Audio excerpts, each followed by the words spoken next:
Human rights act 1993 வருது.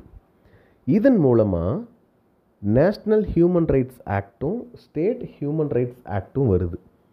இந்த human rights ஆக்டில் எதுக்கு ரொம்ப முக்கியத்துவம் கொடுக்குறாங்கன்னா, right to life, right to liberty, right to dignity.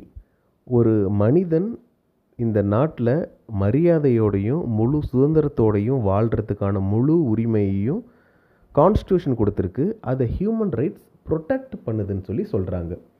இந்த அமைப்பை NHRC நேஷ்னல் ஹியூமன் ரைட்ஸ் கமிஷனை 12 அக்டோபர் 1993 வச்சுருக்காங்க. எந்த சட்டத்துக்கு கீழே? Protection of human rights act 1993. இந்த சட்டத்தை 2006 வருஷம் அமெண்ட் பண்ணியிருக்காங்க. Protection of human rights amendment act 2006. இப்போ லேட்டஸ்ட்டாக 2019 ஹியூமன் ரைட்ஸ் அமெண்ட்மெண்ட் ஆக்ட்னு ஒன்று கொண்டு வந்திருக்காங்க. It was established. இதை எப்படி எஸ்டாப்ளிஷ் பண்ணியிருக்காங்கன்னு கேட்டிங்கன்னா, பாரிஸ் பிரின்சிபல்ஸின் படி எஸ்டாப்ளிஷ் பண்ணியிருக்காங்க. இந்த பாரிஸ் பிரின்சிபல்ஸில் என்ன சொல்கிறாங்கன்னு கேட்டிங்கன்னா, ஹியூமன் ரைட்ஸை ப்ரொடெக்ட் பண்ணணும், ப்ரமோட் பண்ணணும் அப்படின்றத சொல்கிறாங்க. எப்போது? 1991 சொல்கிறாங்க. அதை யுனைடெட் நேஷன் ஜெனரல் அசம்பிளி 1993 தான் ஏற்றுக்கிறாங்க.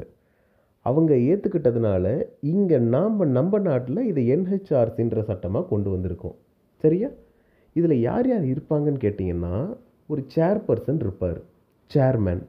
அவருக்கு கீழே 4 பேர் இருப்பாங்க. இந்த சேர்மேன் யாராக இருப்பாங்க அப்படின்னா, சுப்ரீம் கோர்ட்டில் ஜட்ஜாக இருக்கணும், அப்படி இல்லைன்னா சீஃப் ஜஸ்டிஸ் ஆஃப் இந்தியாவாக இருக்கணும்னு சொல்லி சொல்கிறாங்க. இவங்களை அப்பாயிண்ட் பண்ணுறது யாருன்னு கேட்டால் பிரசிடெண்ட். அதுங்க கூட ஒரு கமிட்டி இருப்பாங்க, பிரசிடெண்ட் ப்ளஸ் கமிட்டி. அந்த கமிட்டியில் யார் யார் இருப்பாங்க அப்படின்னா, prime minister, speaker of Lok Sabha, deputy chairman of Rajya Sabha, leader of the opposition in both the houses of parliament. Lok Sabha ராஜ்யசபாவில் இருக்கக்கூடிய சபாநாயகர்கள் இருப்பாங்க. அது மட்டும் இல்லாமல் யூனியன் ஹோம் மினிஸ்டர், மத்திய உள்துறை அமைச்சர், இவங்களும் பிரசிடெண்ட்டும் சேர்ந்து தான் இதில் இருக்கக்கூடிய சேர்மேனை தீர்மானிப்பாங்க, அதில் இருக்கக்கூடிய மெம்பர்ஸையும் தீர்மானிப்பாங்கன்னு சொல்கிறாங்க. சரி, இப்போது சேர்மேனை தேர்ந்தெடுத்தாச்சு, மெம்பர்ஸையும் தேர்ந்தெடுத்தாச்சு. அவங்க எத்தனை வருஷம் இதில் இருப்பாங்கன்னு கேட்டிங்கன்னா, சர்வீஸில் 3 வருஷம்.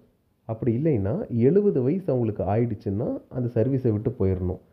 இல்லை 3 வருஷம் கம்ப்ளீட் ஆகிட்டால் அந்த சர்வீஸை விட்டு போயிடணும்னு சொல்கிறாங்க.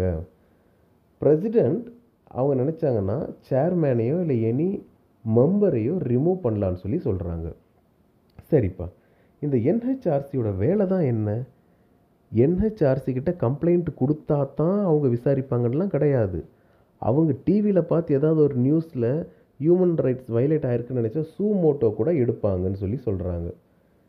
ஏதாவது ஹியூமன் ரைட் வயலேஷன் நடந்துருந்துச்சு அப்படின்னா அது கோர்ட்டில் கேஸாக போட்டிருக்கீங்க, கோர்ட்டில் கேஸே பெண்டிங்கில் இருக்குன்னா அதுலேயும் இவங்க தலையிடுவாங்க. ஜெயிலில் இருக்கக்கூடிய உங்களுடைய வாழ்க்கை நிலை எப்படி இருக்குன்னு உள்ளே போய் பார்க்குறதுக்கு இவங்களுக்கு உரிமை உண்டு. கான்ஸ்டிடியூஷனை சேஃப்கார்ட் பண்ணுறாங்களா ஹியூமன் ரைட்ஸ் மூலமானு பார்க்குறதுக்கு இவங்களுக்கு உரிமை உண்டு. ஆக்ட் ஆஃப் டெரரிசம், இந்த பாம் வைக்கிறது, இந்த ரெமிடியல் மெஷர்ஸ் எல்லாம் ரெக்கமெண்ட் பண்ணுறதுக்கு இவங்களுக்கு உரிமை இருக்குது. அதே போல் எஃபெக்டிவ் இம்ப்ளிமெண்டேஷன் ஆஃப் ட்ரீட்டிஸ், உலக அளவில் ஐநா சபையில் ஏதாவது ஹியூமன் ரைட் ட்ரீட்டி போட்டால் அதை ரெக்கமெண்ட் பண்ண இந்த நாட்டில் இவங்களுக்கு உரிமை உண்டு. இவங்க ஹியூமன் ரைட்ஸில் ரிசர்ச் பண்ணவும் ப்ரமோட் பண்ணவும் இவங்களுக்கு உரிமை உண்டு.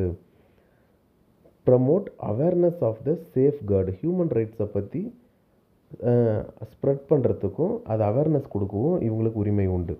நான் கவர்மெண்டல் ஆர்கனைசேஷனோட எஃபர்ட்ஸை இவங்க என்கரேஜ் பண்ணுறாங்க. இவங்களுடைய ஃபங்க்ஷன் ப்ரமோஷன் ஆஃப் ஹியூமன் ரைட்ஸ்க்கு ரொம்ப ரொம்ப ரொம்ப அவசியமானது.